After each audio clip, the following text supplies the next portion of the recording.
First ever factory outlet Mukunda jewelleries Kukatpally, Khammam, Kothapet, Somajiguda, Hanamkonda and Suchitra.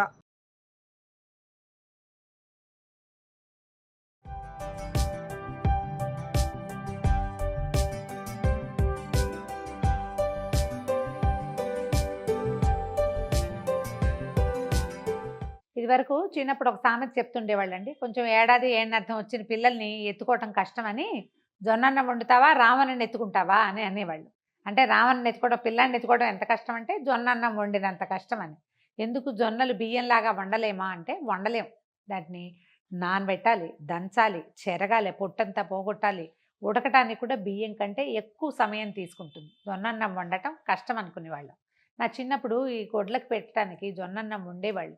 ఏదో గిన్నెలో అలా నీళ్ళు పోసి దాన్ని ఒక రోజంతా నానబెట్టేవాళ్ళు. జొన్నల్ని దంపి అలాగా దంచి కొంచెం చెరిగేవాళ్ళు. ఎక్కువ చెరగదడం కూడా కాదు, పచ్చజొన్నల్ని వండేవాళ్ళు. పాలేలు వాదొడ్లో ఈ మన నీళ్ళ కాగు పెట్టే పొయ్యి మీదే అన్నం వండేసి ఎడ్లకి వాటికి పెట్టేవాళ్ళు. అయితే మా నాన్నగారికి డయాబెటీస్ టైప్ 2, ఆయన అర్లీగానే చనిపోయారు. ఈ డయాబెటీస్ ఉంటే ఆయుర్వేద వైద్యులు జొన్నన్నం తినమన్నారు. మా నాన్నగారు ఇంట్లో జొన్నన్నం తింటుంటే ఇంత అన్నం ఎప్పుడైనా మజ్జిగలోకి తింటుండేదాన్ని నేను. ఒక 5-6 సార్లు తిన్నానేమో చిన్నప్పుడు. ఏదో వింతగా ఉండేది.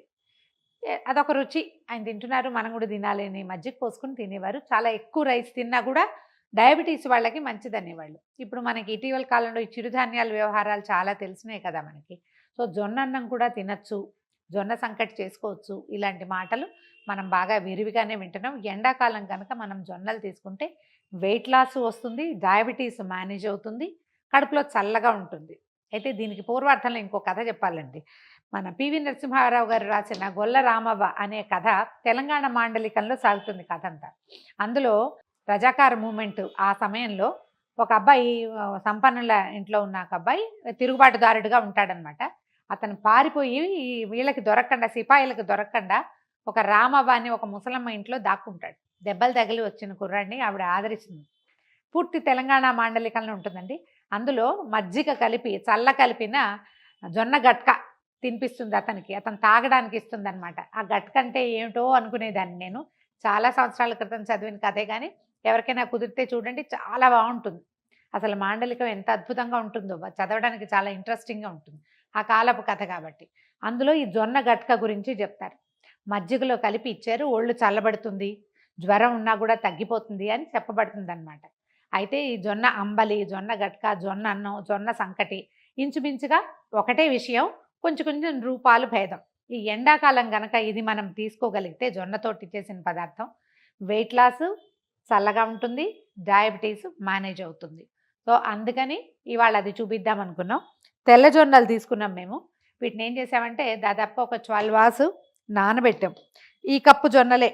ఈ నానాక ఇవి ఇలా అయినాయి. కొంచెం తుడిచాము, కాస్త తడి ఉంది, కానీ వీటిని గ్రైండ్ చేసేసి మనం ఆ గట్క సంకటో చేసుకోవచ్చు. అంటే మనం జొన్న అన్నం అని చెప్పట్లేదు, ఇది కొంచెం సంకటి లాంటి పదార్థం తయారవుతుంది. గ్రైండ్ చేసేద్దాం మొదట.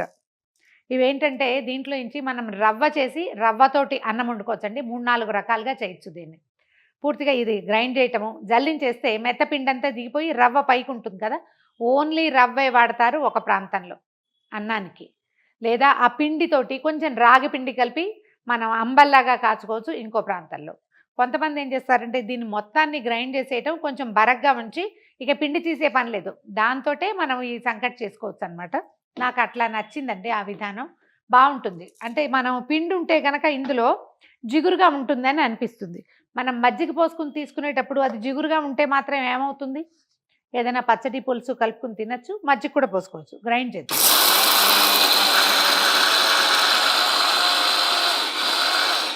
మనం గ్రైండ్ చేసిన తర్వాత ఇదిగో ఇలా వస్తుందండి. ఇది ఇంకా ఎక్కువ తిప్పిన కొద్దికి పిండి అయిపోతుంది. ఇప్పుడు ఇందులో బరకుంది, మెత్తపిండి ఉంది.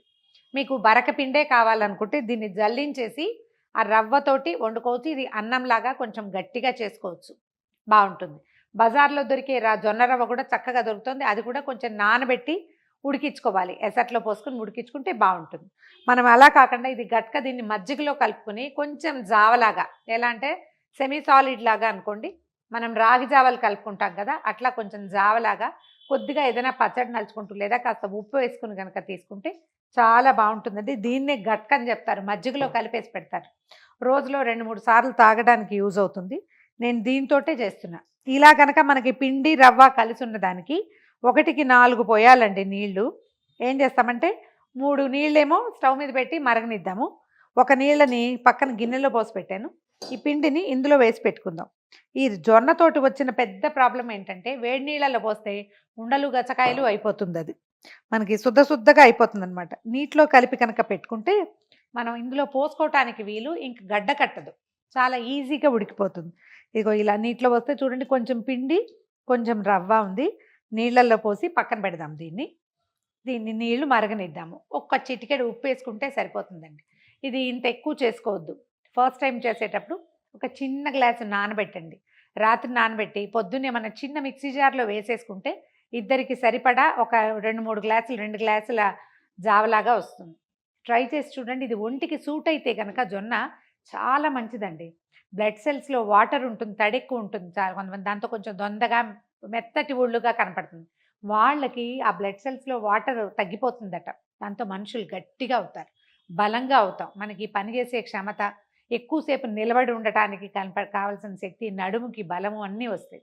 జొన్న ట్రై చేయాలి. ఇదేంటంటే కొంతమందికి మోషన్ టైట్ అవటం అలాంటి సమస్యలు వస్తాయి, కొంచెం కాన్స్టిపేట్ అవుతుంది. ఒక్కొక్కళ్ళకి ఒక్కో రకం ఇబ్బందిగా ఉంటుంది.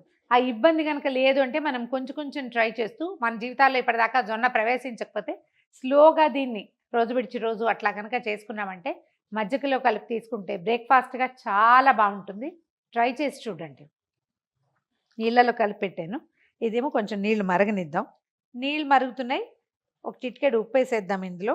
ఇప్పుడు నానబెట్టి పెట్టాం కదా మనం. ఇది ఎక్కువ నానాలని కాదు, ప్రధానంగా ఏంటంటే మనం రవ్వ ఈ వేడి నీళ్ళలో మరిగే నీళ్ళల్లో పోసేటప్పుడు ఉండకట్టేస్తుందని కొంచెం సిమ్లో పెడదాం.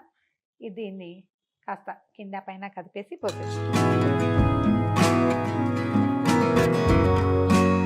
ఇది ఈజీ మెథడ్ కోసం చేసేదండి, పాత పద్ధతి ఏం కాదు. నేను రాగి పిండి కూడా నీటిలో పోసే వేస్తాను. డైరెక్ట్గా పిండి పోయటానికి చాలా భయం నాకు, ఉండలైపోతాయని అనుమానంతో. చెయ్యి విడవకుండా తిప్పండి. ఇది ఉండగట్టేసే ప్రమాదం చాలా ఎక్కువ ఇందులో.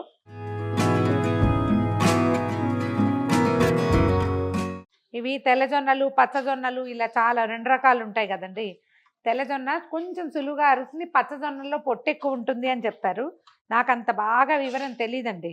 మా చిన్నప్పుడు మాత్రం గొడ్లకి పచ్చజొన్నలే పెట్టేవారు. అవి దంపేటప్పుడు చూస్తుండేదాన్ని నేను. చిక్కబడ్డ మొదలు పెట్టించండి. పిండి కదా, పిండి ఎక్కువ ఉంది కదా, ఇందులో సగం పిండి ఉంది, అందుకని మీకు చిక్కగా కనపడుతుంది. ఇది ఉడకడానికి మాత్రం ఈజీగా 15 నిమిషాలు పడుతుంది. కొంచెం పెద్ద బౌల్ వేసాం కదా. ఇది సెటిల్ అయ్యేదాకా అలాగా తిప్పుతూ ఉండాలి. మనం ఇంత చెయ్యము, కొంచెమే చేసి చూస్తాం అనుకోండి, అప్పుడు మనకు తెలుస్తుంది. ఏదైనా ఇత్తడి గిన్నె పెట్టుకుంటే అడుగు మాడకుండా, తర్వాత ఇది ఎక్కువ ఉండలు కట్టకుండా నిదానంగా ఈవెన్గా మంట వస్తుంది అన్ని పక్కల. స్టీల్ వాటితో ఒక తిప్పలు ఏంటంటే ఓ పక్కకి మంట ఉంటుంది, ఈవెన్గా స్ప్రెడ్ అవ్వదు హీట్. ఇత్తడి వాటిలలో అలా అవుతుంది. ఈ కుతకుతలాడుతున్నప్పుడు దింపేసేయచ్చండి. నేను మీకు పైకి తీసి చూపిస్తాను చూడండి. పిండి పార్ట్ కూడా ఉంది కదా మన పదార్థంలో, జొన్నలో.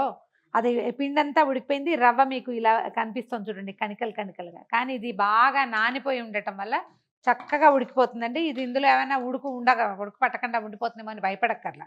మనం ఫ్రెష్ రవ్వ అయితే అది పూర్తిగా పక్వం అయ్యేదాకా ఉంచాలి. దీనికి ఇది సరిపోతుంది. ఇగో ఇలా ఉడికొస్తే తడి అయిపోతున్న సూచన అనమాట. మనం ఇది చల్లారాక ఇంకొంచెం గట్టిగా అవుతుంది.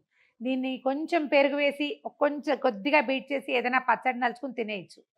టమాటా పచ్చడి కానీ, ఏదైనా చింతపండు పచ్చడి, కార పచ్చళ్ళు ఏవైనా, చింతపండు పచ్చడి నూరుతారు ఈ వైపు, అలాంటిది ఏదైనా పక్కన పెట్టుకుని అలా కూడా బౌల్లో ఒక ఏమైనా పోరిడ్జ్ లాగా ఉంటుంది, అలా కూడా తినచ్చు. లేదా మజ్జిగ పోసుకొని కొంచెం పల్చం చేసి ఉప్పు వేసుకుని, నేనైతే సైంధవలవణం లాంటివి బ్లాక్ సాల్ట్ వేస్తే భలే బాగుంటుందండి. పానీపూరిలో వేసే ఉప్పు చిన్నది, అది వేసుకుంటే భలే బాగుంటుంది. చాట్ మసాలా కలిపినట్టు ఉంటుంది, చాలా బాగుంటుంది. అలా ట్రై చేయొచ్చు. ఇంకా ఆపేసేయచ్చు. ఇగోండి కుతకుతలాడుతోంది కదా, ఇంకా సరిపోతుంది. ఎంత చిక్కగా అయిందో చూడండి, చూడ్డానికే చాలా టెంప్టింగ్గా ఉంది. ఏదైనా కలుపుకుని తినేద్దాం అనిపిస్తుంది.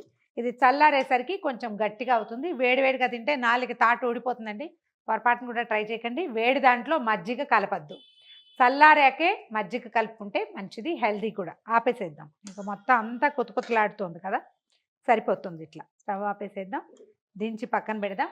దీంట్లో ముందే చెప్పాను కదా, మళ్ళీ ఇంకొకసారి చెప్తాను.